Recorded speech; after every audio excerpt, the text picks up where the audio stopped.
Canto the Second.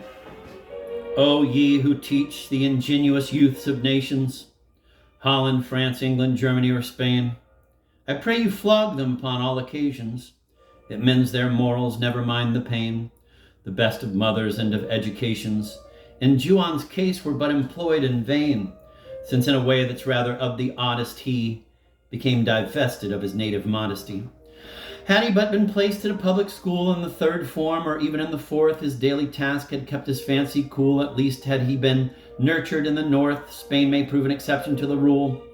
But then exceptions always prove its worth. A lad of 16 causing a divorce puzzled his tutors very much, of course. I can't say that it puzzles me at all, if all things be considered. First there was his lady mother, mathematical, and never mind, his tutor, an old ass, a pretty woman, that's quite natural, or else the thing had hardly come to pass. A husband rather old, not much in unity, with his young wife, a time, an opportunity. Well, the world must turn upon its axis, and all mankind turn with it, heads or tails, and live and die, make love and pay our taxes, and as the veering wind shifts, shift our sails. The king commands us, and the doctor quacks us, the priest instructs, and so our life exhales a little breath, love, wine, ambition, fame, fighting, devotion, dust, perhaps a name. I said that Juan had been sent to Cadiz, a pretty town, I recollect it well. 'Tis there the mart of the colonial trade is, or was before Peru learned to rebel. And such sweet girls, such graceful ladies. Their very walk would make your bosom swell. I can't describe it, though so much it strike, nor liken it, I never saw the like. An Arab horse, a stately stag, a barb, new broke, a camel-leopard, a gazelle. No, none of these will do. And then their garb, their veil and petticoat, alas, to dwell upon such things would very near absorb a canto. Then their feet and ankles, well, thank heaven I've got no metaphor quite ready. And so, my sober muse, come, let's be steady. Chaste muse, well, if you must, you must. The veil thrown back a moment with the glancing hand, while the o'erpowering eye that turns you pale flashes into the heart, all sunny land of love. When I forget you, may I fail to say my prayers, but never was there planned a dress through which the eyes give such a volley, excepting the Venetian fazioli. But to our tale, the Dona Inez sent her son to Cadiz only to embark. To stay there had not answered her intent, but why? We leave the reader in the dark. 'Twas for a voyage that the young man was meant, as if a Spanish ship were Noah's ark, to wean him from the wickedness of earth and send him like a dove of promise forth.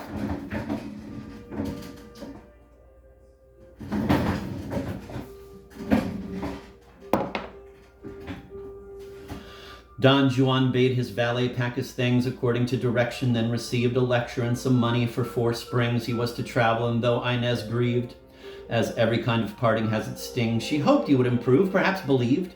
A letter, too, she gave, he never read it, of good advice and 2 or 3 of credit.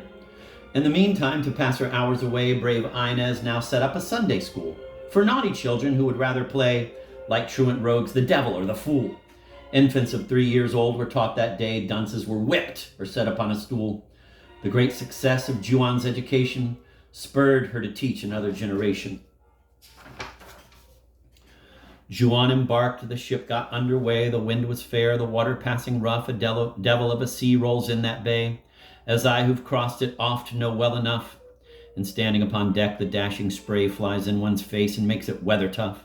And there he stood to take and take again, his first, perhaps his last, farewell of Spain. I can't but say it is an awkward sight to see one's native land receding through the growing waters. It unmans one quite, especially when life is rather new. I recollect Great Britain's coast looks white, but almost every other country's blue. When gazing on them, mystified by distance, we enter on our nautical existence. So Juan stood, bewildered on the deck. The wind sung, cordage strained, and sailors swore.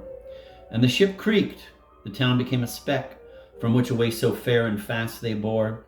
The best of remedies is a beefsteak against seasickness. Try it, sir, before you sneer, and I assure you this is true, for I have found it answer. So may you. Don Juan stood, and gazing from the stern, beheld his native Spain receding far. First partings form a lesson hard to learn. Even nations feel this when they go to war. There is a sort of unexpressed concern, a kind of shock that sets one's heart ajar at leaving even the most unpleasant people and places. One keeps looking at the steeple. But Juan had got many things to leave, his mother and a mistress and no wife, so that he had much better cause to grieve than many persons more advanced in life. And if we now and then a sigh must heave at quitting even those we quit in strife, no doubt we weep for those the heart endears, that is, still deeper griefs congeal our tears. So Juan wept as wept the captive Jews by Babel's waters, still remembering Sion. I'd weep, but mine is not a weeping muse, and such like griefs are not a thing to die on. Young men should travel, if but to amuse themselves, and the next time their servants tie on behind their carriages their new portmanteau. Perhaps it may be lined with this my canto. And Juan wept, and much he sighed and thought, while his salt tears dropped into the salt sea. Sweets to the sweet, I like so much to quote. You must excuse this extract. 'Twas where she, the Queen of Denmark, for Ophelia brought flowers to the grave, and sobbing often he reflected on his present situation, and seriously resolved on reformation. I'm going to reread that one. So Juan wept as wept the captive Jews by Babel's waters, still remembering Sion. I'd weep, but mine is not a weeping muse, and such light griefs are not a thing to die on. Young men should travel, if but to amuse themselves, and the next time their servants tie on behind their carriages their new portmanteau, perhaps it may be lined with this my canto. And Juan wept, and much he sighed and thought, while his salt tears dropped into the salt sea. Sweets to the sweet, I like so much to quote. You must excuse this extract. 'Tis where she, the Queen of Denmark, for Ophelia brought flowers to the grave, and sobbing often he reflected on his present situation, and seriously resolved on reformation. Farewell, my Spain, a long farewell, he cried. Perhaps I may revisit thee no more, but die as many an exiled heart hath died, of its own thirst to see again thy shore. Farewell, where Guadalquivir's waters glide. Farewell, my mother, and since all is o'er, farewell too, dearest Julia. Here he drew her letter out again and read it through.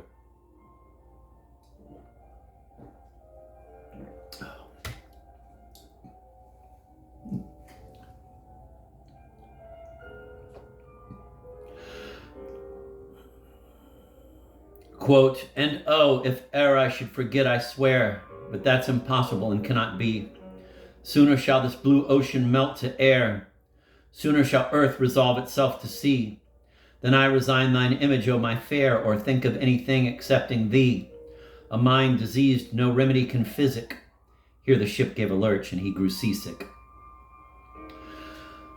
Sooner shall heaven kiss earth, here he felt sicker. Oh, Julia, what is every other woe?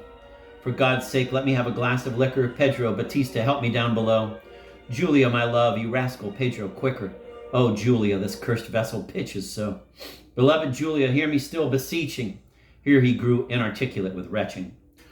He felt that chilling heaviness of heart, or rather stomach, which, alas, attends beyond the best apothecary's art, the loss of love, the treachery of friends, or death of those we dote on when a part of us dies with them as each fond hope ends. No doubt he would have been much more pathetic, but the sea acted as a strong emetic. Love's a capricious power, I've known it hold out through a fever caused by its own heat, but be much puzzled by a cough and cold, and find a quinsy very hard to treat. Against all noble maladies he's bold, but vulgar illnesses don't like to meet, nor that a sneeze should interrupt his sigh, nor inflammations redden his blind eye. But worst of all is nausea, or a pain about the lower region of the bowels. Love, who heroically breathes a vein, shrinks from the application of hot towels, and purgatives are dangerous to his reign. Seasickness, death, his love was perfect. How else could Juan's passion, while the billows roar, resist his stomach, ne'er at sea before? The ship, called the Most Holy Trinidada, was steering duly for the port of Leghorn, for there the Spanish family Moncada were settled long ere Juan's sire was born. They were relations, and for them he had a letter of introduction, which the morn of his departure had been sent him by his Spanish friends for those in Italy.